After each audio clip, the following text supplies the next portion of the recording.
this was so liberating in and of itself that I didn't care to know anything else. Like, I thought I won a lottery of lifetime, you know? This is why I got to appreciate and like bow down to, sorry, that first shift because of that.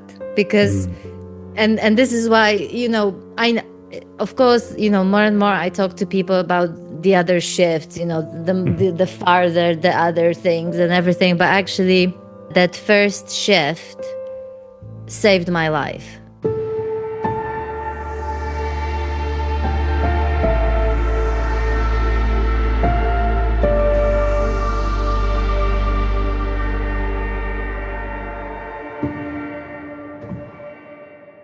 So today I'm welcoming to the channel someone who has been on the channel before, but it's been a few years. So we're going to get reacquainted and talk about a book that she has recently written. Her name is Maggie Gilovich. Welcome to the show. Brilliant pronunciation. Thank you very much. Hello, everyone. Well done. Thank you. I was sweating bullets trying to get that one right, but I got it. So yeah, I always feel for people, you know, whenever I go to, thankfully not very often, but recently I've been to hospital more often. So I dealt with different nurses and different doctors, and they were really trying their best to pronounce it properly. And it was really fun to hear all the versions of my last name, which is why I keep it simple, Maggie G, because I know that this is like such a hard thing for people to pronounce properly. So it's fine. Maggie G it is. All right, Maggie G. So, well, first of all, why don't you just tell us the title of your book? Oh, okay. So the title of my book is Awakening to be Human. Yeah. All right. I was laughing literally a few days ago. I was telling a friend I was on a walk, and I thought, you know, now that I think about it, it's probably not a very sellable title. Because, you know, when most people, I think when we think about awakening, we think about some kind of a state, you know, that's sort of somewhere out there that's going to be spectacular or, you know, exalted, I don't know, some sort of high and so on, you know. So people usually tend to think of awakening as a way to transcend, as a way to get there and so on. So here I am writing a book about awakening, calling it Awakening to be Human. And I realized for many people, this probably will sound like such a bummer, like a disappointment, like from the get-go. Yeah, it's like, I'm already a human and I feel like crap. What am I supposed to do about it? Yeah, or like, get me out of this humanness. You know, I want out of here, you know, into that whatever transcendent thing. And you're telling me to awaken to be human, like what's going on, you know? But yeah, that just, the title just came through and just made complete sense, you know? So yeah. Yeah. Yeah. It's like full circle. Well, the way I received the title is like, but it's also because I know you. If someone else could write that who doesn't have the insight, and it could mean something totally different, but because I know you, I know that is a completion of a huge journey that really never went anywhere, but also went all kinds of places, right? And that's where the transmission comes through. That's where the wisdom comes through, and you transmit just through your eyes. I don't even have to talk to you, but you also are very articulate and good at describing things and bringing forth the sense of what you've gone through and what this is all about. So start wherever you want to start, but let us know how this came about. How did all this come about for you? It's kind of funny because we kind of came full circle also when it comes to our conversations, actually, because when you and I met and when you invited me on your channel, things were still so fresh. And I actually, so every time you say, oh, you know, you articulate it well and everything, I still have this like, want to look sort of behind me. Is he talking about me? Because the one thing that I will always say is that I don't really know how to articulate a lot of those things. And so when we met and I ended up on your channel, I actually, you know, I was all over the place. I actually watched it a while ago, you know, And I really struggled to not only articulate certain things, but honestly, Angela, I don't think I even realized at that point what I have actually been through fully. Like, I think that it was actually, I remember there's a moment, I know you haven't watched it, it's been 3 years, so obviously you won't remember that, but there's an actual moment when I talked about no doer and I talk about the experience of sort of, waking up in the morning and like complete disorientation because the body was obviously there, obviously the words were coming out, but like the body literally like felt hollow. And I describe it in the book like there's nobody here, and me telling my partner, that there's nobody here and I'm disoriented, but I don't know who's disoriented, so it doesn't make any sense. And it's stuff like that. And I this is an example of where I moved on, quote unquote, from that experience so quickly, because I was exposed to teachers at that point that were saying, don't pay too much attention to this sort of stuff. Like all these kind of extraordinary moments or whatever, those are fleeting, don't pay attention to it. So me being the good student, like, it's okay, I'm not going to pay attention. Right? And people must know what they're talking about. So I'm not going to pay attention to that. So I sort of moved on because the disorientation lasted for about a week. Um, Afterwards. So it was not until I spoke to you, and it was this moment we were chatting about this particular thing, and I realized in that moment, oh my God, that has never returned. Yeah, Like, I remember me, that. t- right? You remember that? Oh, I remember that in the conversation. Like, I don't remember the words we were using, but I was talking about no self-realization. And then you were kind of like, wait a minute, I think that happened. And then when you talked about it, I was like, oh, it's very, very clear. Very clear. Yeah.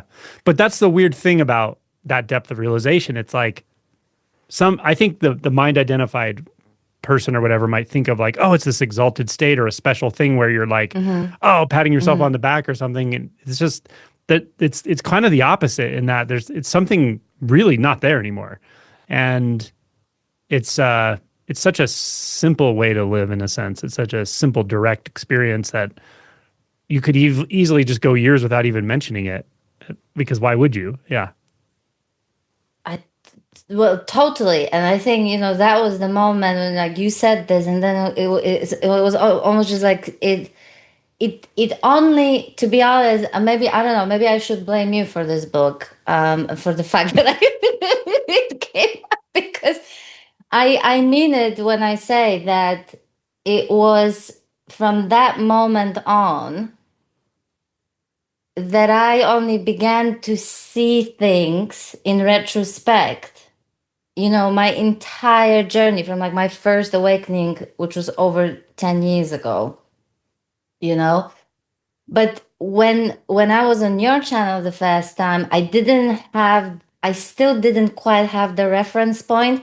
I didn't, I've had the experiences and the various shifts and so on, but I still didn't fit it into like, oh, that's when they talk about no self, that's what they mean. When they talk about emptiness, that's what they mean. When they talk about nothingness, that's what they mean. When they talk about no doer, that's what they mean. Like, do you see what I mean? So it's like Yep. things were starting to kind of um like breadcrumbs, sort of, coming together, sort of in retrospect as I was looking in, and only then did I realize, oh my God, it's just really when that last realization happened, it was actually the opposite. I didn't feel like telling anybody anything. So like with the previous experiences, I was eager to share them.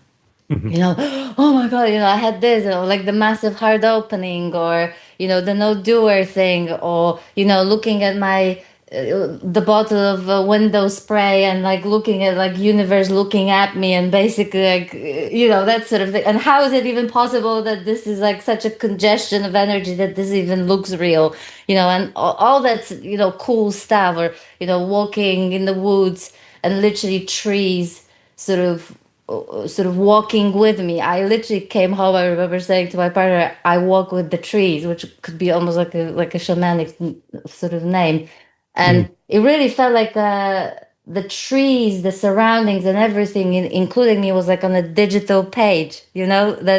That sort of moves together with you, and there's Yeah. nothing left behind. Those sorts of things. So all these cool things. By the time we met, I forgot the Mhm. kundalini thing, the whatever. It was almost like nothing. This is what I also found really extraordinary about this journey. Looking back, it's almost like when the actual realization happened, it's like the whole awakening process collapsed. Yeah. It was like nothing ever. It was like what awakening? Not like nothing ever happened. And I mean, it got to such an extreme for a moment that I genuinely like that day and a few weeks, I think, few weeks afterwards. Not only that I didn't want to talk to anyone about this because it felt like something happened, but like nothing happened at all, Mhm. Yeah. right? But I also felt like everything said about awakening, including anything I ever said about this, was just like a one massive fabrication. You know what I Yeah. mean? And I just Yep. didn't want to. I didn't want to. So I felt like, and I think in one of our conversations, I said that the best way to honor what happened, whatever that was to just be quiet. Mhm.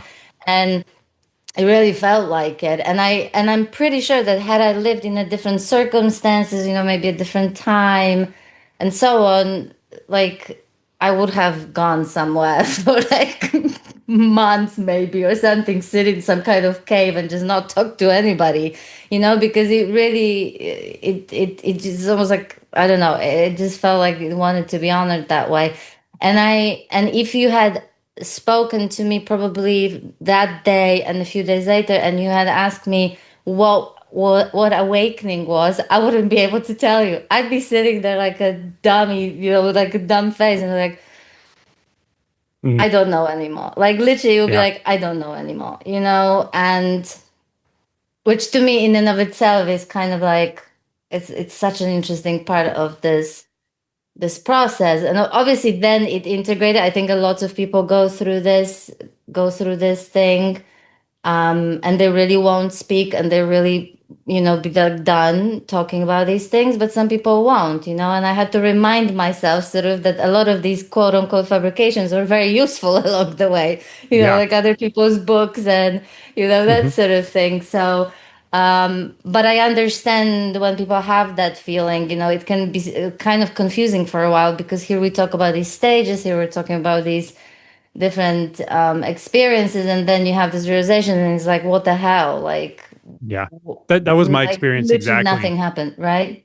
That was exactly my experience. It was like I didn't even think about sharing it. It wouldn't have made sense at all. Like I Mm, instinctually knew part of it was I kind of knew like I think most people don't really want this part of it, or there's the no self part of it. It's like not that it's bad, it's just it's not wantable because mm, the thing that's seeking all the time kind of dies, So the earlier stages were like, yeah, I could see how people want this. Like it's, this yeah, unbound consciousness, this universal love feeling.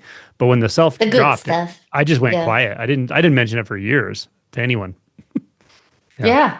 I'm not surprised at all. I'm not surprised, and again, even with the Kundalini thing, I didn't even think about that. I only, so it was only after we were chatting after one of our conversations after we finished the recording, and you were asking some sort of questions, and then the whole energetic stuff came online, and I was like, oh yeah, and that happened, and actually, when I like seriously, and it wasn't even that long, like it wasn't like that happened years before we talked. We're talking months, and I was Mhm. already, sort of like, oh yeah, right, that's what they call Kundalini, right? Yeah, no, yeah, sure, we can talk about it, and then it was only, I think, I don't know, because getting the timelines right is a nightmare at the moment. It was very, very challenging writing this book, but yeah, it really, I really didn't plan to write the book. So given what I've just said, the thought I went from, I don't know what awakening even is. I'm probably going to shut up, if not for quite some time, maybe even forever, and won't talk to people about it because I don't even actually know what to say anymore. So I went from like, talking a lot about awakening to people then not wanting to talk at all, you know? And then we had this conversation, and then I went on to writing the book, which basically surprised me. I surprised myself with this because I had no actual desire to share my story at all. In fact, I was coming across people who were saying at the time, they're like, "Oh God, yet another story of awakening," and they were sort of like, and I'm like, "Oh yeah, maybe people just don't want to hear it anymore," and like, Mhm. sort of fed up listening to stories. And I was on no mission to like awaken the world and like it just zero of the sort of stuff. I The only thing I remember was that it must have been few months after we chatted, because the reason why I say this is because that's when I started seeing the journey in retrospect. That's when I started connecting the dots and fitting things into those frameworks that I knew a bit more now. And then I was listening to some sort of podcast, and someone said something about an awakening, and I was like, "This is not true." I don't even know what was said, Mhm. but I remember I thought it was outrageous, and I was like, I had like a little like mini meltdown, sitting, listening to this, thinking, this is why people are not even exploring this because you make it sound so exclusive and sort of Mhm. like because honestly I don't know if you agree because you're talking to so many more people than I do, but would you agree that there is still this perception that awakening is somehow reserved or happens to a special kind of people, like Yeah. Very common. It's a very somehow it common idea. Yeah. And I, can you I talk about that? very frequently, yeah, I very frequently say anyone can wake up. Anyone can wake up. And anyone can wake up. And there's, and then the awakeness is already here. Like that's Mm-hmm. very, very clear and obvious to me. But one of the reasons I started doing what I did, specifically writing the book, was very much what you said. Like I just saw a lot of confusion out there.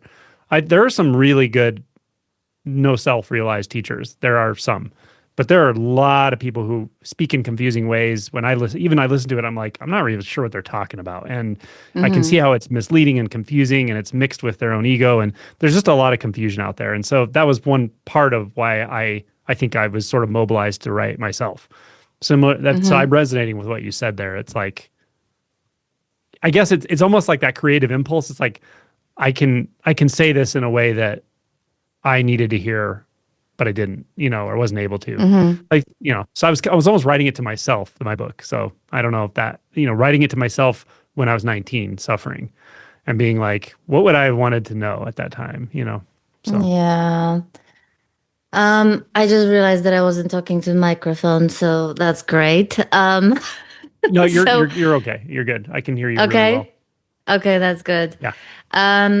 Yeah, so I remember listening to this podcast, and all of a sudden, I'm telling you, I woke up next morning and I was just writing like there was no tomorrow, I was just basically like writing and I couldn't stop. I couldn't stop for weeks.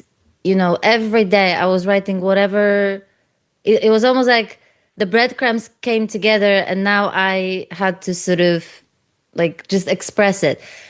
But I was not doing it with the purpose of writing a book at all. It was just right. If for whatever reason, I spoke to someone. I don't know Hmm. who cares. I was just sort of, Hmm. I was writing, writing, writing, but at no point did I think about it that this was I thought, okay, maybe those are just some thoughts I'm gonna keep or use for YouTube or for something. Maybe it will become handy.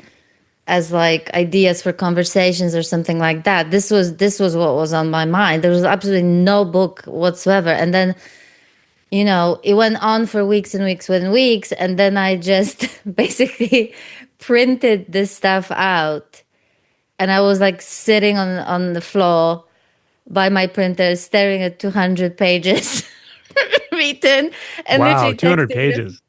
200 pages. And I texted a friend, I said, it looks like a book wants to be written. So I didn't even say, I think I want to write a book, whatever. I'm just looking like, I think a book wants to be written, It was just like, so this is why I keep on saying from the start that like this book feels like it happened in spite of me, because I Hmm. really just didn't care to have a book. And what made it even more interesting is that then I went into sort of trying to make something coherent out of all these notes.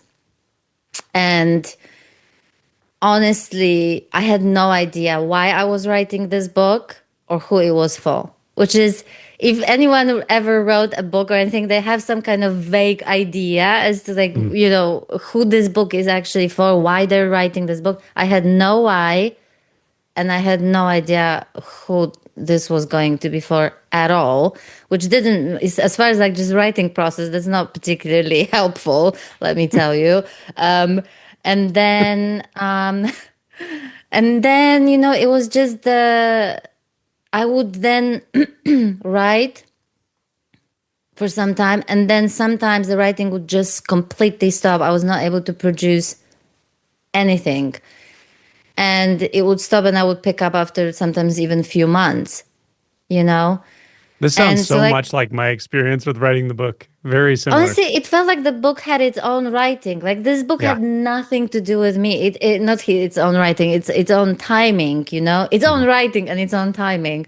Yeah. And it was really bizarre. And of course, when I now look back, there's also an intelligence to that, because, like, I must confess this, my first draft. My God. It basically read like an academic dissertation about awakening, which was literally the last thing. You know, that's just, oh my God. I mean, I still cringe when I remember when I read through the first draft, and I was telling myself, like, are you fucking kidding me? I was like, my academic background just won't leave me. You know what I mean? Like my academic background, my academic condition. Well, it was more like, rather than let me tell you my story and take it or leave it. It was more like, let me tell you about awakening. So cringeful. Um, so then I was like, I'm done. Like, if this is I am not putting anything out there. This is bullshit. I would never want to read this, and I'm done. Hmm. But of course, I was done with this book many times, but the book wasn't done with me. That was Yeah, the exactly. problem. Yeah. I mean, it takes some time to dial in the voice, I think, too, Yeah. I mean, there was, at some point, especially when I listened to certain people who I didn't agree with, then I felt like my book was more like, well, let me tell you what I think about that. Yeah. Yeah, It was totally. more like that. I don't agree. And now I actually have something to say about that. It was that sort of thing. Mhm. So, it Beautiful. was kind of, yeah. So at that point, I was done because I thought I'm not writing a second, PhD dissertation or whatever. And, so I was done for a while with it. And then I started again, then I started again, then I started again. And it really was until I was like, no, I actually want to tell the story exactly how it was, as honestly as I can. And I'm not going to tell you about what awakening is. I'm going to tell you what it's been like for me. And then Hmm. if it's helpful, great. If it's not helpful, whatever. And of course, the challenge was also with the fact that, I had to go back years. So, how we're talking about not remembering what happened a few months back, let alone, over 10 years. So it, Hmm. it took a while to actually be able to go back and remember what it was even like when you treated your thoughts as facts Hmm. or treated, I mean, right? Yeah. Yeah. Like, because Hard to this is remember after a while. It's actually hard to remember. I'm not sure I can remember exactly. I just see you it can't. around I me. don't think. Yeah, I don't. You obviously see it, and isn't that like baffling every time? But it's this was actually quite difficult. Like I really couldn't feel into it, because that I know that that was going on. Yes, but to like go back and like feel what that was like actually to have the narratives and to be caught in them and like really, that was quite challenging, I must say. But it kicked in, like I Mhm. there was like I had like how an echo or like aftertaste, that I could remember at least, Yeah. get to that. So that was okay. And then remembering, because I start with my first kind of glimpse into what I call like this peace with capital P, but then I go into the first awakening, which used to call for years the shift, Hmm. right? Because remember that I was not a spiritual person. I was not seeking awakening. I had my first awakening without knowing that that's what it was, right? You were an academic. I was an academic. I was, proud of like, walking firmly on the ground with my feet on the Hmm. ground and like, You were a really, sociologist. So, yeah, or- yeah. yeah. Okay. And kind of So, material, like a kind of a materialist in a way. Is it right? what kind of material is without knowing that that was a problem? Yeah. I mean, like it is, which is kind of funny, that I spent so many years studying, about identity, only to have my own identity dismantled. You know what I mean? So this was, but I have to tell you that I was actually closer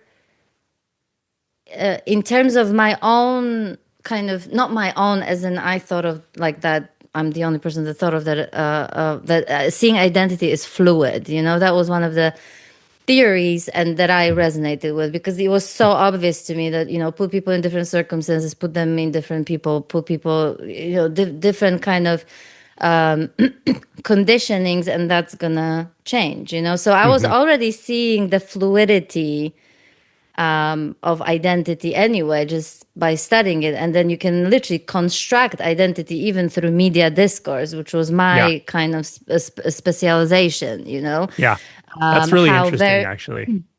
it is I remember fascinating. I remember reading somewhere that there was some sociologist that believes, and I find this to be probably pretty accurate, that even agency, the sense of agency, that you're Hmm. doing something, that you're the doer of everything around, is actually not so much a personal experience. It's actually a communal experience. It's something shared. It's a Yeah, communication thing more than an yeah, actual experience. Yeah, yeah, pretty accurate, yeah. I think. Yeah, so it's been so it's so, but with that's the trouble with any kind of studies or modalities, that they stay at that level. So even though Yeah, identity is fluid, it's still the only thing that exists, right? right. You're still sort of just seeing Still that. feels like you. It still feels like that's me, right? And I Hmm. can change. Oh, great Hmm. news. Like I don't have to be that person. I can, whatever. So, for many people, that alone is actually really good news, that they Hmm. don't have to be like that. They realize that they have they've been conditioned. For people to even realize that they've been conditioned to think a certain way, that's already Hmm. a lot for many Yeah. people, right? when Hmm. That's when something. they realize that. So that actually has been one of the kind of outcomes of this journey as well, that you know ironically, having gone through all the shifts, I kind of got to appreciate even the smallest shifts even more, Mhm. like Yep. including my first awakening, Hmm. which really, because I think even the most profound shifts, they can integrate so fast Hmm. sometimes that you Can you talk forget what about the it's first been like. awakening? Sure. So again, for me, again, I think people have different views of what first awakening is. So I can only speak from what it was like for me. And for me, the first awakening was basically what I call seeing into the nature of thought. So like realizing that like seeing thought as transient and ephemeral in nature, that it had no solidity and that it was constantly coming and going, sort of. And that basically what I thought was not who I actually was. So therefore, now my whole identity was in question because, well, if I'm not what I think that I am, then who the hell am I, right? Only Hmm. that inquiry never happened, which is why the crisis hit afterwards, because I had no idea what was going on with me, you see, because I didn't Hmm. have any frame of reference. So basically, I had this. What I also now see it is that my first awakening was also my first glimpse into just what is, so seeing the reality, seeing everything, seeing the life across the border and everything, what it's like without narratives, without narratives about it, without any commentary, right? So, this was so liberating in and of itself that I didn't care to know anything else. Like I thought I won a lottery of lifetime, Hmm. to be able to move through life knowing that I don't have to believe anything I think, that everything Did was that arbitrary. did that come with like a felt release, like a sense of weight dropping, an emotional release, any of that? The circumstances were so hilarious, to be honest, because I was I at lunch, because I was working with someone who was more like a coach. And that's what he was talking about a lot. He was constantly talking about the nature of thought, Hmm. and that I have to see into it directly. I cannot just know that it's just a thought. It can't be just, oh, well, of course I know it's just a thought. And, right? Because this is the Hmm. key. And I just couldn't grasp it. I couldn't grasp it. My intellect was failing, massively. And there came a point where I was so fed up. I was like, I'm just like, I'm done trying to figure it out, But, and I think that this is important, even though I was incredibly frustrated, and I think that actually speaks to any shift across the board, not just the first shift. I knew that what he was talking about was true. Hmm. So even though I couldn't grasp it, there was something in my whole being that resonated with what he was saying, even though I was pissed with him as well, because, well, like, I want to understand this already. Hurry up, kind of a Hmm. thing. And then basically he invited me to like to a sort of like a workshop in Arizona, and it was unrelated. It was not related to what we were exploring. And we were at lunch and we were talking about a task that was given to a group, and I was kind of really caught up in my thoughts about it. I was like, I don't know if I can do this. And I was just like so insecure. I mean, I don't even remember exactly why, but I was just like really caught in my head about this. Hmm. And all of a sudden, I can't tell you, like, it was like this. And all of a sudden, it was boom, like literally in a split second, I was out. I was somehow out of it, but in such a way that, like, a second before, I had all these problems. My life was turbulent. My private life was sort of all over the place, and I really believed that I had to, like, change things and do something for me to finally have peace and for me to finally be happy and so on. And all of a sudden, my perception of it all shifts so fundamentally that I'm looking at the same life and everything just looks different, like without those narratives, whatever. And I just laughed. It really felt like a burden that I didn't even know I was carrying was sort of dropped in that moment. Or sometimes I would say like someone cut my head off for a moment. So I would, I mean, so detached, or something. But yeah, and that was it. It was just such joy of living. It was like coming home. It was like I came home. Like Hmm. I got it. Hmm. And so and I lived in this what I can only call probably equanimity for nearly 3 years.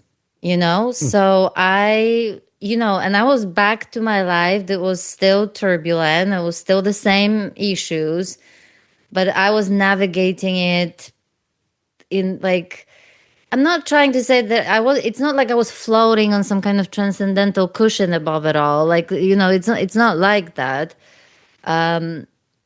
But there was just without those narratives, it was Hmm. that I was so stuck in. It was so much easier to see everything more clearly and therefore navigate it with much more ease, at Hmm. the time. So, and then I think it was about 3 years because it happened gradually and very subtly things just started to change. So I don't know if you want to go there or do you want to stay with the first shift Well, for a bit? no, we can keep going, but I want to ask you. So you had a quite a long, maybe what I'd call like a kind of a honeymoon period of clarity. Was there like a massive drop of shadow material coming up, or did that come later, or how'd that happen?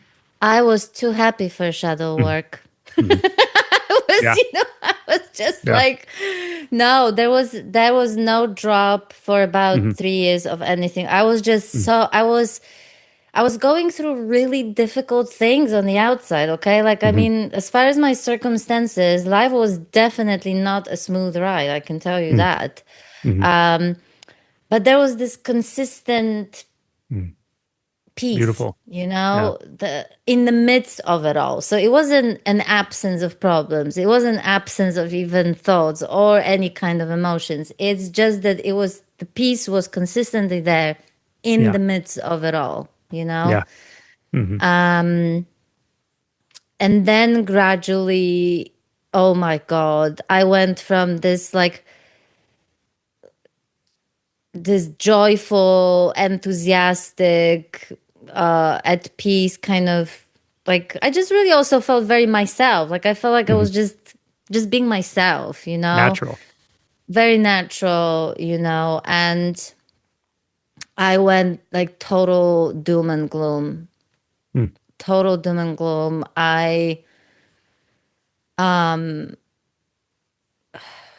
It wasn't like it lasted over 10 years. Like, Hmm. well, maybe 7 because the first 3 were okay, but then, Hmm. yeah. So, but again, not all the time. Not all the Yeah. time. It was like on and off, on and Yeah. off, on and off. So I could go back to where I was for like even nearly a year.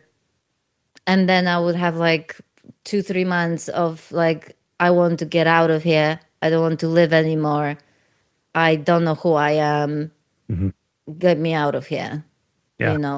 How This did you approach existence. that? Did you have like techniques, methods, a process, or did you just kind of tough it out? Zero. Yeah. Absolutely zero. Because why? For one, I didn't have any frame of reference. Okay. I had Hmm. no idea. I didn't, there's no Angela Di Lullo who'd say, oh, yeah, I recognize where you're at. Here's the awakening process, and you're here, and this is what you would benefit from, at this point. Or like, whoever else is like, who's been there basically and done that. I didn't have that. So I can tell you now that what was happening basically was that what I was experiencing basically, I genuinely didn't know who I was anymore. So I was still Hmm. trying to be somebody in life, so to speak, achieve things and do things and so on. And part of me still felt like this mattered and this was kind of important. And Hmm. part of me just couldn't give a shit. Yeah. And And so this was very confusing. That alone was really confusing. Also, when I say I didn't know who I was anymore, I can't even tell you how terrifying that was. It was because I was living in like between formless and form, but neither here nor there fully. So I was in this nowhere bit a lot. Mm. Hmm. And that nowhere bit was like dark void that wanted to suck you in, and with like massive, waves of terror. Hmm.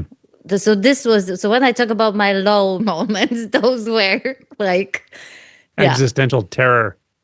existential terror on steroids, and it was just unbelievable. And the most confusing bit for me was like, how could this be happening? I couldn't understand how I could have had this shift that brought me so much peace, that made sense of the reality to me, and now I lost it. Hmm. Like, what is going on, and this Yeah. was probably, I can tell you that this not knowing what was going on made it even worse, Hmm. because I thought maybe I'm going crazy. I thought maybe there were points where I thought maybe I'll need some kind of psychiatric help or something. Yeah.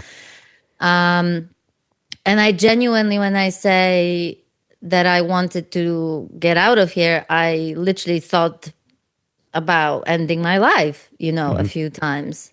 And I can tell you also that that's looking back, I know that first shift saved my life, Hmm. because even in the midst of complete despair and the deepest aloneness and not wanting to be here anymore, something knew that even that was going to pass. Something knew that that was not true. No matter Hmm. how real that felt and no matter how horrible, you know. But I only got to, this is why I got to appreciate and like bow down to, sorry, that first shift because of that. Because, Hmm. and this is why, of course, more and more I talk to people about the other shifts, Hmm. the farther, the other things and everything. But actually, I really, it's humbling to Hmm. really see that just the impact of the first shift, and I've seen it working with people as well, just the impact of this first shift, Hmm. and actually there was, I remember vividly the girl who because I like organized workshops around that, because I could see how the impact of that can help with mental health, just that alone. You don't need to call it Yeah. awakening. We don't have to talk spiritual. Let's just talk about how the mind works. Hmm. Okay, and let's just get some nice distance and have a look at it. Okay, and then let's see how we don't have to buy into it, and let's see what Hmm. that does, when we start treating it so seriously. And we understand where our moods and things come from, and that's ever changing, and it's not a problem. Okay, it's Hmm. okay. And this girl, she was a university student, because I was teaching that at university, and she wrote to me and she said she's been going to therapy for 7 years, that she suffered from the suicidal ideation. She had several attempts to commit suicide.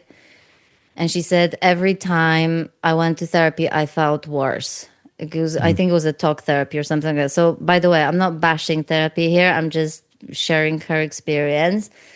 And she said, all this time, I thought that the fact that I had those thoughts meant that I was somehow broken and there was something wrong with me.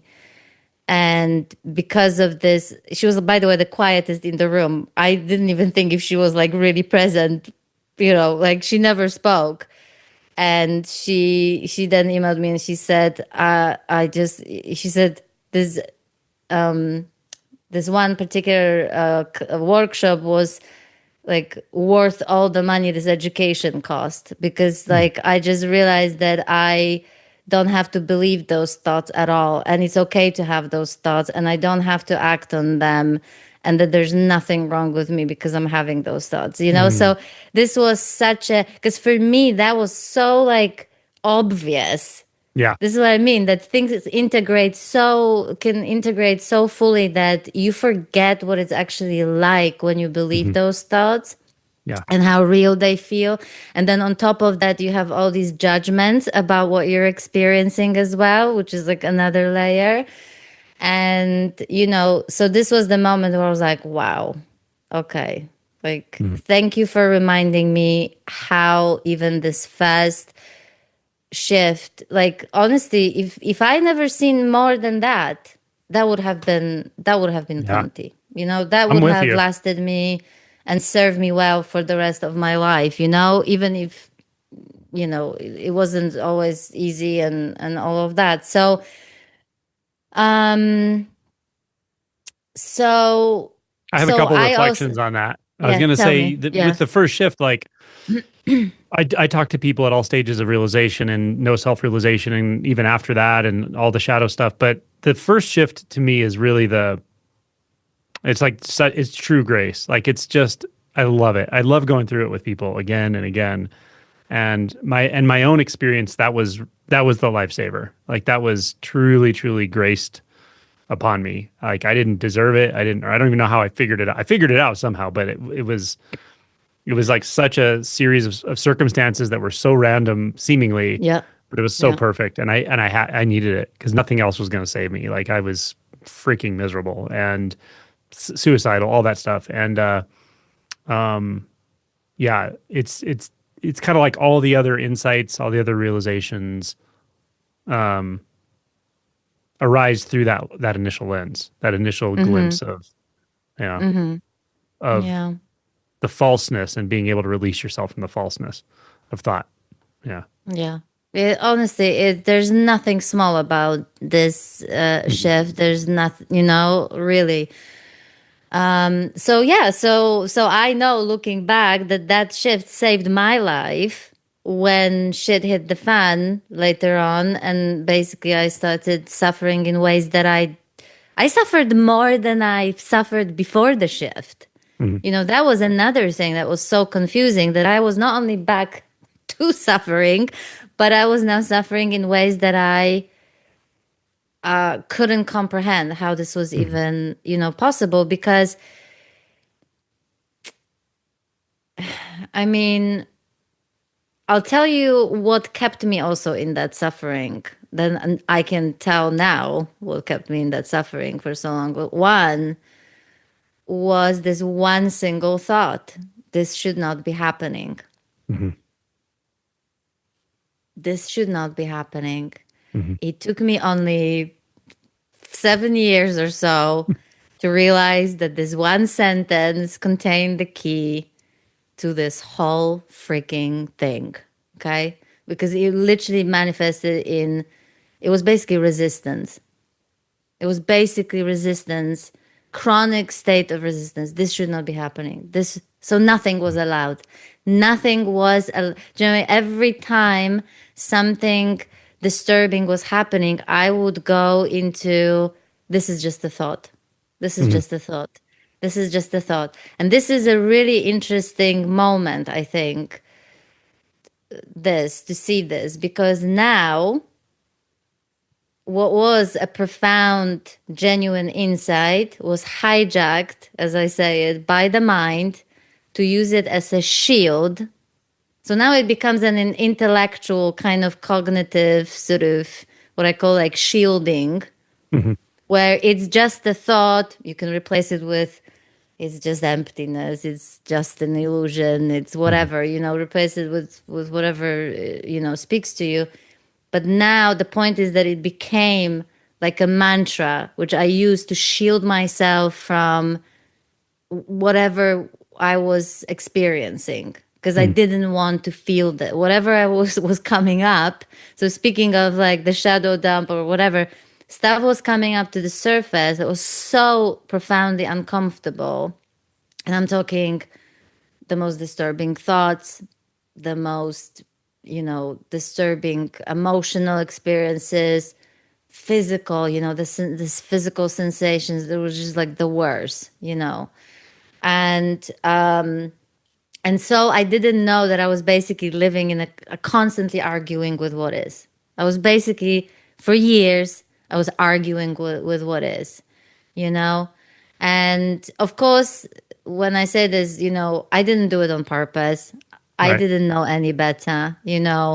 And this and it's really innocent, because again, it's so easy to look at people who what they're doing, where they're at. You can see the mechanisms going on Hmm. because again, the mind, the great trickster, will have its own version. After every profound shift, it's going to be something else, and it's getting more and more subtle. That's the thing, Yeah. that Yeah. resistance gets more and more subtle.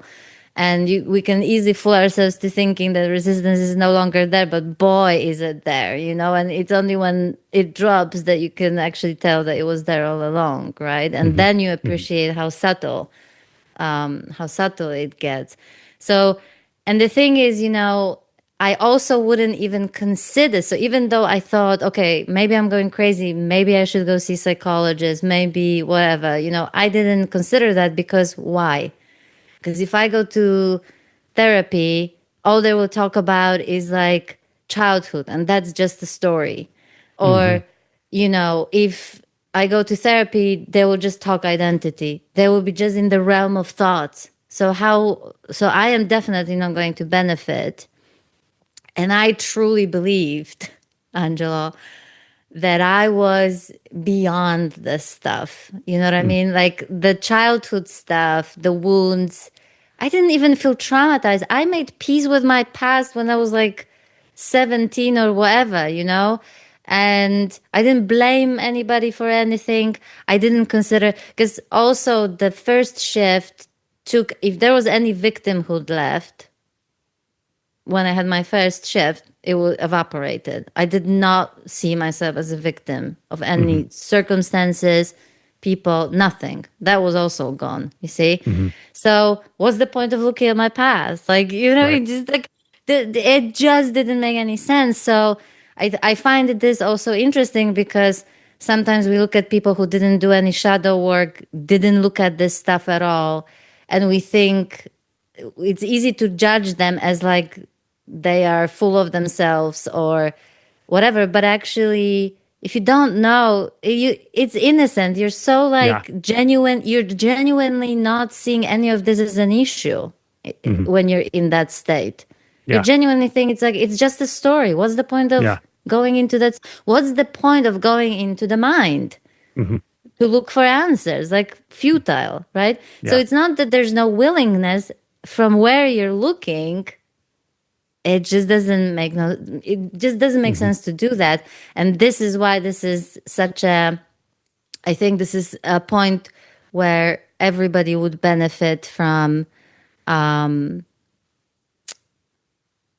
having someone to say, no, you still need to look at this stuff. Okay, you Yeah. may think that this is not an issue or something, but you nevertheless have to still look at this stuff. But it took me 7 years to realize that, Hmm. basically. And but I think I don't know if you have something to say about this, because I Oh, see it's it constantly as like such a right on the trap money. place. Right on the money. I mean, so to me, what struck me as you were speaking there is like the mark of a mature facilitator or someone who's gone beyond the self structure totally, like no self realized person. But what marks someone who has maturity in that and the ability to facilitate with others and so forth and guide people is that you realize exactly what you just said. You see how easy it is to bypass. Like you see how sneaky resistance is. Like you don't consciously resist. It's not like that at all. Yeah. Consciously you could just say, well, these are just thoughts. They're thoughts moving through. I'm just feeling all this pain. I'll just feel it. I'll stay with it. I'll stick. And there's value to that. but you don't Mm-hmm. realize how much resistance is still there. There's still something behind the scenes you're not looking at that's going, no, no, no, no, don't want it, don't want it, bracing, bracing, Yeah. pushing, pushing, Yeah. distracting, distracting. It's a very pervasive force in everyone, actually. It's just that In when you have everyone. an Yeah. awakening and the awakening deepens enough, all of a sudden you take all the other layers off the top, and all you're left with is the resistance layer, and it's strong, and it's Mm. pervasive, and it's adaptable. It has all of your own coping mechanisms. It is your coping mechanisms, and Yep. and and so and then it comes with that feeling of like existential terror to like start pulling it away and stripping it away. So you tend to keep not looking at it. It's like, let me look Mm-hmm. everywhere but that one place. And like you said, it Mm-hmm. could be a simple thing like a childhood trauma. It's repressed emotions. Oftentimes it's a really early root, like a fear that comes pre-verbal, that's so deeply rooted because it Yep. came at such a young age, that it essentially says, I can't handle this. Like, I can't handle the sensations. I can't handle the experience of being alive. We don't know we're carrying that belief when we're in resistance, but that's the belief Yep. underneath it. Like, I can't handle this. This needs to be different, just like you said. And so a lot of what I do is get people to that first shift. Once they're at the first shift and they're having their honeymoon period, I'm like, have fun, have a great time. As soon as the Yep. shadow starts coming up, let me know. And then we got to do deep shadow work. And I'm finding more and more ways to really get in there and do it with people. And then those deeper insights, non-dual, no self insights are actually not that hard, because if you just look closely enough, you're going to see. If you look closely enough, you're going to see formlessness. What prevents that is all of the reactivity and the intensity of the resistance inside that's kind of polarizing the mind still, and you don't realize it. So everything you Yeah. said is just, I have just a different way of saying it, but it shows that you not only understand it, have lived it, have moved through it, Oh boy. but you have enough compassion to see that you're really not doing anyone a service by not pointing it out. No, no, no, you don't. And I learned really a hard way, like Hmm. again, mostly because I didn't have any reference point, I didn't have anyone to tell me, okay, this is what's going on and this is what you would benefit from right now. So basically it took over 10 years from the first shift, when basically I had this like massive emotional breakdown, massive, you know and I now call it a surrender. And the reason why I call it surrender, because it wasn't like I decided to surrender to anything. It literally felt like life surrendered me in that moment, because Hmm. there was something, it basically, I just broke down or broke open in such a way that already then, if let's stay with the resistance, if we use, let's say, a dam, a massive dam as like a metaphor for resistance. That day, that dam sort of collapsed almost. I don't know, it's hard to tell, but I would say probably 80%. Hmm. And I felt like I was swept like a boat. It was like there was a momentum. Something happened in that breakdown where I feel like all the defenses, all ways to try to manage my experience in any way, even though the ways I was doing it was completely like I was not aware that I was even doing it, trying to manage my experience, trying to do something about it, trying not to have it, or something like that, all these sort of things. So when I see like, as I sometimes see the sense of self, separate self, as like what basically one massive coping mechanism. And so you can say that it's like most of it sort of collapsed that day. Why? I really don't know, but it was like a one big swoop, you Hmm. know? Hmm. And basically from that moment on, I just felt like there was this like momentum, like a current that was just taking me in a direction of some sort, for sure, but I didn't know where or what was going on. But the emotional pain I felt was immense, and at the same time it was so liberating to finally be able is so it was a breakdown, and it was tough and it wasn't pleasant, but it was a relief. It also was a relief because I was just left with what was, basically. And I Hmm. was made to, from that moment on, I keep on saying, like, life surrendered me, or life, you know, forced me to sit with my pain, basically, without trying to numb it, without spiritualizing it away, without saying it's just a thought, without saying it's just an illusion, without whatever, I was just sitting in that pain. And that's when I plunged into like this massive dark night, only then. So I would say I had multiple dark nights over those years. Okay. So not one, multiple dark nights. But this one, I call it the darkest because it really felt like I was annihilated. Mm. It brought me to my knees, this whole experience. And one of the reasons why it brought me to my knees, it was because all of a sudden, how I said that I was like, didn't see myself as a victim, wasn't blaming anybody. All of a sudden, grievances that I didn't even know I had were coming up to the surface, rage toward like people, anger, hatred, all the like not fun stuff, and judgment. Like I was literally saying, like, how could this person do this to me? And like, how could they? And I kept on just like, all of a sudden, I went from not being victim to like this massive, like, feeling like I was just hard done by life, by people, by whatever. And at some point, it was as though, like, the finger was pointing at all those people and how could they and whatever, and judging them for all sorts of things.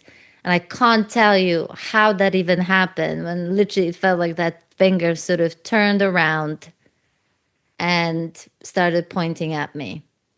Mm. And all of a sudden, one specific person that I was like blaming the most for things, the qualities, the things that they did, I started seeing all those things in myself one by one, you know? And it was to say that it was crushing, it's an understatement, It was including the narcissistic bits, like, because, one of the things that I say in the book is that, everybody will say, oh, there's a bit of a narcissist in everyone. But actually, no one actually looks at that bit ever, Hmm. because in reality, we think, yeah, there's a bit of narcissism in everyone, but not really, but not in me, okay? But not in Mm. me.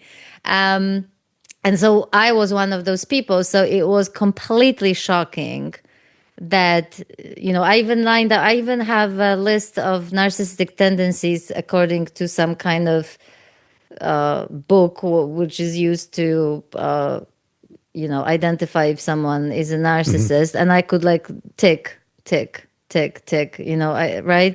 And it was so shocking, and it was so crushing that there was literally, I couldn't get away with anything. I couldn't judge a person for anything without immediately seeing the very same thing in myself, Mm. you know Hmm. it may have manifested differently, it may have, my behaviors may have not been as extreme, but, did I lie? Like, because I had particular grievance, someone lied to me. Like, did I ever lie? Of course I did. And once I started seeing how I lied, told white lies and half truths and stuff like that. I mean, it was, now I don't have the feel for it anymore, but I can tell you that it was so self-crushing, so to speak, that I honestly thought I was going to vomit several times in this process. Mm. So it wasn't it wasn't cognitive in a sense that I was seeing and realizing things for the first time, but it was also incredibly visceral and like just physically, viscerally very disruptive Mm. process.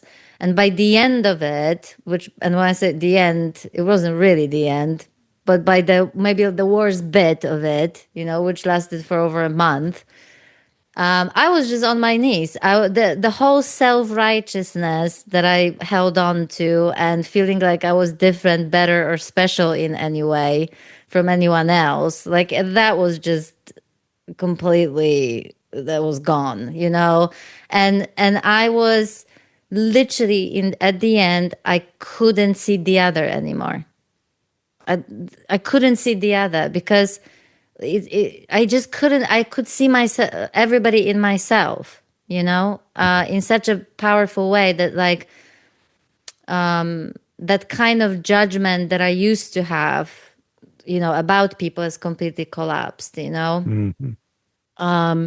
So I'm laughing that like someone asked me recently, what's the best way to do shadow work? And I said, now that I look back, the best shadow work is when life shadow works you, you know, Hmm. in many ways. So this is not to say that we can't do shadow work or that there aren't ways, because I'm a big fan of shadow work and I'm all for it. But there's something when life forces you, shadow works you basically, Hmm.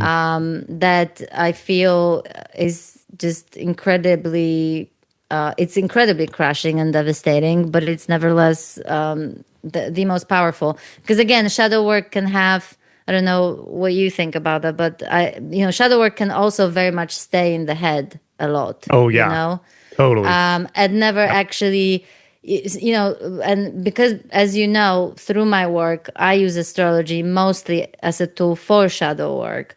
So and I see it a lot, that there will be people where we can have really good understanding of our behaviors, of our shadow stuff.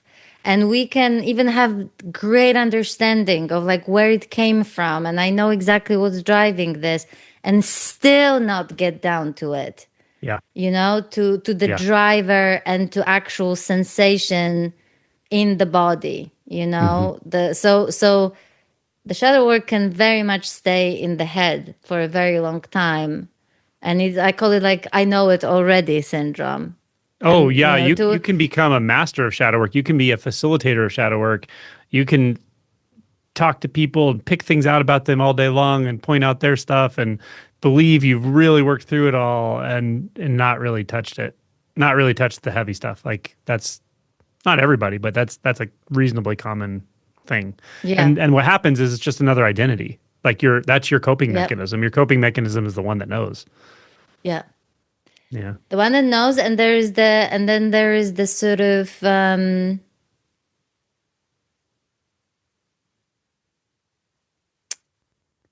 I don't know what's the word. Wound worshipping? Oh, that too. You can fall into the wound worshipping. You can fall into, I have to work all this through fast in order, Yeah. right? Or you're doing Impatience? it in patience, but like doing that in order to get somewhere. Yeah. Do you see what I Like yeah, mean? exactly. Right? Transactional. So Like transactional, it's like you're negotiating with the transactional, universe. right? Yeah. Yeah. And this was actually incredible because I only saw that, you know how, and I still believe that this is incredibly important to be able to be with the sensation, with the, right? So, there was a period where after that breakdown, I literally found myself not only not resisting emotional discomfort or sensations in the body, I was literally leaning into it. I Hmm. was, I wanted to lean into it, because I saw how liberating that was, uncomfortable, crushing, Hmm. whatever, but ultimately liberating. But at one point, even the leaning in became like a strategy. I'm going Hmm. to lean in to get rid of it. I'm going Hmm. to lean in so this feeling stops. I'm going to lean in so I Hmm. can finally get over it. Do you see? This is Yeah. like, this is now, It gets subtle. this is, it gets so subtle that Hmm. even the things that on the surface look like we're doing the right thing, we're not resisting or whatever, like in this case, it's all it's because whatever the thing is that we do, if the focus is, if the agenda is to make something go away Hmm. and get rid of it and not feel, and right, if that Hmm. agenda is there, that's resistance right there. And Yeah. you can do all the leaning in you want, but if you're doing it for that purpose, it's gonna bring the opposite, effect. But like I said, it can get so subtle that I remember when the resistance sort of collapsed, for weeks I was seeing myself doing things and saying things and whatever. And I was like, and I was going every day, oh my God, that too. Oh my God, that was resistance. Like I would never tell, because Hmm. again, it was just so unbelievably subtle. And it got to the point sometimes that, and I'm sure you have that too, that you can even see resistance in like the types of questions people ask, Hmm. and even in specific words that are used, Hmm. right? Yep. So, for Oh, yeah. example, a friend of mine was sharing something with me, and she goes, she'll be okay for me to share this. And she said, "I'm still experiencing this." And my body was so like into this, like, like a, what do you call it? The resistance detector, Yeah. It's like I Yep. can't help because my body feels this, Yeah. so it's almost like I heard the word, the word still was just like Yeah. ringing, and I said, what do you mean still? Well, like, right, and right there, I said that word still immediately presupposes that this should not be happening. If it's still Hmm. happening, then we must be Yeah. thinking that there's something wrong with that. It should not be Yeah. happening, right? Yeah. So one word, just this one little word, contains a whole lot of resistance, Hmm. to the actual experience, and constantly looking for a different reality or a different experience other than the one that's right here. But it's Yeah. easier said than done. Once you've seen it and seen that nuance in your own experience, and you can't unsee it, Yeah. But once you're in it, because again, it gets so subtle and so nuanced that it's really Yeah. hard to spot, which is why, it's always good to have someone who can spot it I agree. for you. But I'd love to hear your thoughts on that. Yeah, it gets subtler, more and more subtle. I think just in general, we have many more modalities now than we used to that are widely Mm-hmm. available. Um, Mm-hmm. Better shadow work is being done. When I was going through this, there probably was stuff out there, but I didn't know it. I had no idea. I didn't know about any of it. But now, yeah, I mean, what I found is the most potent is the what I call deep shadow process. It's like a type of circling. I Mm-hmm. learned it from there's a documentary called The Work, and I saw the documentary and I watched about 5 times. I was like, what these guys are doing, no one knows no one knows this. Like this is different. I went and met Yeah. the executive producer. I met some of the facilitators, and now they're friends of mine now. And I put it in my retreats and stuff. And it's a group process, but it gets down deep, really pretty fast. Actually, it can be very intense, explosive even, I but bet. not always. But it gets down to like really existential wounds pretty quickly. That's probably one of the most potent things I've seen. I've seen some stuff with psychedelics if it's guided correctly that can be really Mm-hmm. potent. A good therapist, an awake therapist who will, really see your stuff, see the resistance patterns, and not not get into complicity with you can be good. Along the lines of what you were saying about someone saying this is still happening, what happens to me frequently is I'll be like even at a retreat, like someone comes all the way to the retreat, they come up on stage, and then they start to ask a question, but they're not asking a question. They'll describe something that happened. They'll say Mm-hmm. this and this and this, and I can tell by the tone of how they're describing it that they didn't want it to happen, right? It's kind of got a like negative connotation, and I can Mm-hmm. feel if you talk about something like that to the average person, the underlying assumption is they're supposed to go into complicity with you that it shouldn't have happened, that it's bad, like sympathy, something. And so, but if someone's doing that with me, I'm kind of like, well, what do you want to do with that? What is your perception of that? And I'm trying to get them to see that they actually don't want that to have happened. They think it shouldn't have happened, you know? And sometimes if Right. I point it out directly, I'm like, well, it sounds like you're not okay with that. And then they might be surprised that they're not okay with it. It's so baked into the way we communicate and the way we interact, Mm-hmm. that we often don't slow down and go, why am I saying this? Why am I want to communicate? Why am I wanting to communicate this to my therapist or my facilitator? And just Mm-hmm. stopping and seeing your motivations can be really huge. And realizing like, oh shit, I don't want to feel. Like I actually don't want to feel sadness. I think it shouldn't be. I think it shouldn't exist. Is that Yeah. reasonable? Is it reasonable to go through Yeah. life and never feel sadness? So slowing down, looking at why we're communicating, how we're communicating, being really honest with ourselves about what we But want. that honest, that's it. Yeah, That honesty right there, as you said, yeah, what he said, that he doesn't want yeah, to be sad, yeah, that yeah, honesty alone, that is like the first, that already is resistant loosening up when you actually yeah, meet the reality of the moment. yeah. And that's another thing that I found and see a lot and through my journey as well is like how much I was like thinking I was honest. I had no clue what being honest Mhm, means with myself because I had no idea how much I would silver line things and, mhm, intellectualize, rationalize before I mhm. even got to the honesty bit. You know what I mean? Yeah, So actually, we don't even know how much judgment we carry yeah, about what we're any kind of experience, whether it's thoughts that we're having or emotions that we're having or whatever, that prevents us from expressing it and even being honest with ourselves. Forget about our mhm, other people, just being honest with ourselves, right? yeah, yeah. Yeah, another one is that's really helpful is to really make a study of blame and in yourself and just go, Mm-hmm. where am I blaming anyone or anything for anything? Like, where's the blame actually showing up in my processing? And if you look, you'll find it. And Mm-hmm. it can be really uncomfortable sometimes to just stop at the blame and realize like when my mind is going off about how it should be, how it could be, what that person did. It's like come back and just go, oh my God, I'm just feeling blame right now. This is blame. I'm feeling blame. I'm wanting to blame. And it's a hot emotion at first. It like burns, because you want to go beyond the blame. You want it to Mm-hmm. really be about that person instead of to see that you're making it about that person, right? Yeah. And not going beyond and just seeing like, oh, this is what blame feels like. And then doing exactly what you said.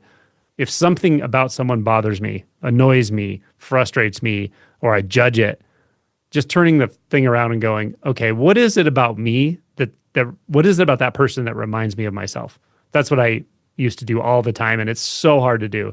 Like your Yeah. mind is going, no, no, no, no, they're not like me. I know they're not. They did this. I wouldn't do that. And if you look, you'll be like, oh, okay, I would do a version of that. I have done a version of that, And so just really putting yourself in the hot seat, I think is really helpful. But that's why the dark night, that dark night that I talk about, that's precisely what was going on. Yeah.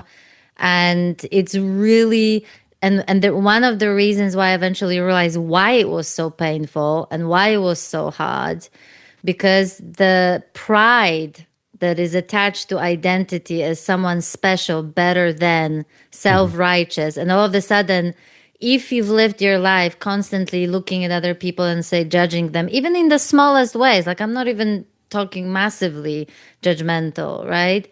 And there are certain behaviors and qualities you despise, and then all of a sudden you start recognizing them in yourself. Boy, is it crushing for Hmm. that sense of specialness. This is why it's such an, I call it annihilating kind of a process. Instead of like soul destroying, it's self destroying actually, Hmm. right? Because, all of the sudden, it's like you can't, you almost, this identity fed of the fact that you are better than this guy. Hmm. Your Yeah. identity Yeah. fed of the fact that you are different from this Yeah. person, right? So you Yeah. can be self-righteous, so you Hmm. can feel better about yourself, so you can feel special. So when Hmm. that goes, boy, is it crushing, Yeah. you know. Yeah. And this is why I said, it really brought me to my knees. And of course, we have to like, remember that this has nothing to do with just because I recognize those qualities that I judge in myself, it doesn't mean that I'm going to put up with the behavior, right? So, Hmm. because I think sometimes it is conflated just because, you know, understanding or having compassion toward like despicable behavior, even, you know, doesn't mean that I condone it, doesn't mean that I'm going to tolerate it. And Yeah. in fact, it's quite literally the opposite, because I would say even the boundaries become much easier when this is seen this clearly, but they don't come from that kind of place of like superiority. I'm better than you, and you know whatever. Hmm. You know, you can totally deeply understand the most despicable behaviors. You can even have understanding and compassion, and you won't tolerate them, and you'll set the boundary, and Hmm. it's not contradictory at all, you know. So I just wanted to mention that because I know that this is, especially in certain I've seen how basically the whole no doer thing and no self, and again, to me this is precisely how the mind hijacks Hmm. any profound shift and Yeah. turns it into a way to basically get away with things, or to excuse, you know, unacceptable behaviors. You know, there's nobody Totally. here, who cares, whatever. Well, I can tell you now that I can speak from experience that it's quite literally the opposite. Yeah. Like it accountability is the other side of it that comes Yeah. naturally, you know. So I think it can only, I think that sort of bypassing can only happen when one is really genuinely so stuck in the absolute, so to speak, that Hmm. they genuinely can't see it. And I Yeah. mean genuinely, because they're in that state where none of it matters, who cares, Hmm. you know, and Right. so on. Or it's just an intellectual understanding, because Yeah. otherwise, you know, no, doing while knowing there's no doer, you know, is there's no contradiction there. And if there is a contradiction there, then again, there's not been seen fully, you I know, totally agree with you. Yeah. right? Yeah. So 100%. Hmm. yeah, It's yeah. So paradoxical, but you can fully inhabit the conventional self only when no self is realized, to inhabit the conventional self unapologetically, but also to, you know, maintain the boundaries that are necessary and see what's what. Realize like the bullshit you're doing and the bullshit other people are doing, and how that plays out. Like just being clear on all of it. That's only really fully possible, I think, after the self structure drops. But if the self structure drops and then you mentalize it and just go, oh, there's no one, there's nothing to do, there's no one to practice, there's no one to blame. There's, you know, like that. There's definitely a degree of bypassing. Or like you said, yeah, you're very complete, you're very comprehensive in how you talk about this. The other side of it is it's just totally intellectual to begin with. You've heard other people say it, you actually don't have the insight yourself, and you just start talking that way. And I've seen both of those actually. Yeah.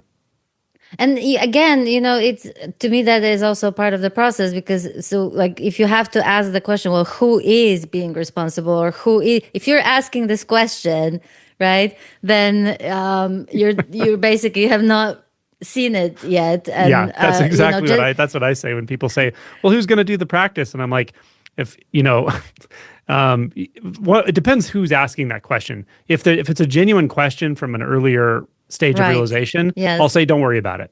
yeah, Who's going to eat your dinner tonight? You don't have to think about that. Just go eat your fucking dinner. Who's going to do the work? It just doesn't matter. Just do the work. You know, that's kind of yeah. how I think about it. Yeah, Yeah, exactly, exactly. And it's true, because like you said, sometimes, honestly, depending on what sort of stage, what shift you've had, or where you're looking from, so to speak, you know, it will genuinely look like that. Like, who the hell is doing this? And yeah, there's literally a whole book which I recommend highly. I think it's called The Collision with the Absolute, hmm, or something like that. Susan Segal, I think, is the author, and this is literally someone who had this like dropping, spontaneous, out of the blue dropping of any kind of sense of being a doer. And she would literally, she couldn't understand how she could, when she was, it was suggested to her that she should do some psychological work and some trauma work. She was like, but who is doing, who is going to do this work, right? But the question wasn't arrogance. The question wasn't because she was speaking from constant. She was literally stuck in that, state Yeah. where it genuinely looked that way. So yes, absolutely. And to me, this is also, part of the process, us being, just like I was stuck for years in the it's just a thought thing. Like, you know what I Yeah. mean? Like Hmm. it's been there, done that, So, There's so another good yeah, book so that I've heard about. It's mhm. called Waking Up to Be Human. Waking Up to Your Humanness. How say this Awakening. title again? I forgot. Hold on. Yeah. Let's talk Forgot my about that. title. Because Awakening to be we're human. getting That's close to it. time, but I Yeah. want to make sure you have a we can always talk again too, because I think once we put this Hmm. video up, there are going to be questions people are going to post and we can continue on. But tell us where to find your book. Okay. So it's available on Amazon in, I think, any country where Amazon is available. And it's in Kindle and it's in paperback. Um, and if you're not sure whether this is your cup of tea, when you go on Amazon and you see the image of the book, there is a sample button underneath the image of the book. So you can press on it and you can read the whole introduction. And then the whole introduction will give you an idea as to whether you'd like to read the rest. And if you do read it and you like it, I would really appreciate if you could write a review on Amazon, simply because it's like algorithms. It's basically making book more visible, more findable to people who look for those kinds of books. So I would greatly appreciate it. Yeah. Wonderful. Yeah. Um, I will put the link for the book right under the video, and I'll put a link to your website as well. Thank you. If people, and now I know you still do astrology readings, correct?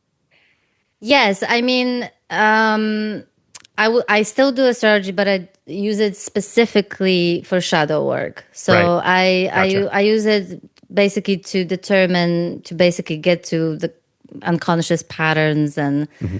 that sort of thing. So my point is, if you want to know, like, the sort of when will I get married? Will I, or like talk Yeah. about personality? It's absolutely fine. Those questions, there are astrologers who can deal with these sorts of questions, but for me, it's mostly for people. I feel like my work is best suited for people who are basically on this journey, and who had some shifts, or some little glimpses, even, but basically people who are willing to look at this stuff, because sometimes we think we want to do the shadow work, but then we might hear some things that are not necessarily easy to hear, and then, right? So Yeah. my point is, there's a readiness for that kind of work, to be really willing to look at ourselves and all the what I call the blissless bits, but Hmm. in a way that is compassionate, with curiosity and like zero judgment. So just so you know. The other thing, if I can just say, I Please do do. say it at the end of the book, but like, if you read the book and you feel like I could kind of, you wish I talk more about some of the bits in the book, and you like me to like talk a bit more about certain aspects, then just email me. The email is in the book, humanizingawakening@gmail.com.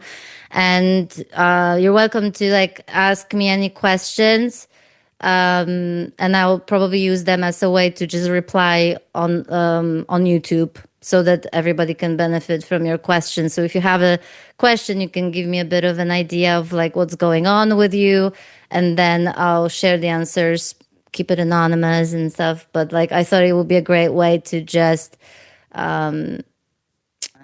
support people who are on this journey too. And I believe we may have unique journeys, but the questions are usually the kind of questions that we grapple with at some point in time. So yeah, so that's what I wanted to ask. That would be great. Yeah. Perfect. Yeah. Well, one thing that is certain to me is that I people are going to feel in this conversation your warmth and compassion, and your insight, and all of those. That's a really good combination for someone who will. I can tell people they're going to be in good hands working with you. So, yeah, I appreciate your time and thanks for writing the book. I loved this whole journey we just went on, and we can do it again sometime as well.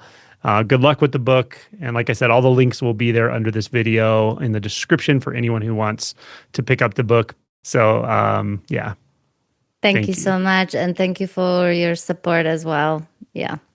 You're very welcome.